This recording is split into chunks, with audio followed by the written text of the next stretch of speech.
मनुष्य का सबसे बड़ा शत्रु है क्रोध। जी हाँ, इस क्रोध में आकर लोग सही गलत के बीच का अंतर भूल जाते हैं और समस्त पापों के भागीदार बन जाते हैं। क्रोध में अपने भी शत्रु के भांति अप्रिय लगने लगते हैं और ये हमारी मानसिक स्थिति को अपने वश में कर असंतुलित कर देता है। इस हालत का शिकार हो मनुष्य कई अनजाने पाप कर बैठता है, जिससे भक्ति का नाश हो जाता है। आइए जानते हैं कि गीता के अनुसार इस क्रोध से बचने का क्या मार्ग दर्शाया गया है।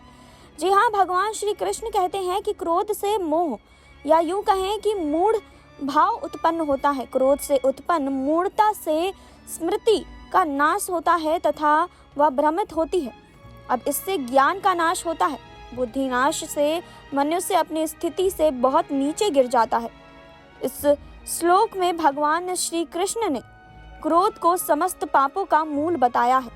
श्री रामचरितमानस में कहा गया है कि काम, क्रोध, मद, लोभ सब नाथ नरक के पंथ।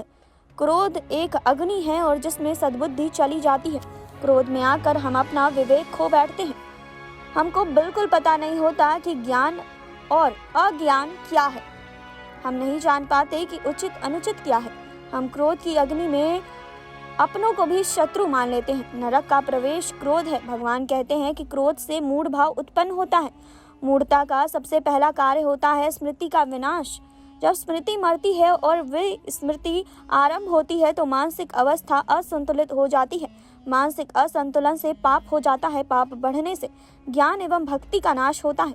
आपके कई जन्मों के संचित पाप नष्ट हो जाते हैं। सोचिए, क्रोध ने आपका एक लोक और परलोक दोनों का नाश किया। भगवान यहाँ तक कहते हैं कि क्रोध के परिणाम स्वरूप तुम्हारे कृत्यों से तुम बहुत नीचे गिर जाते हो।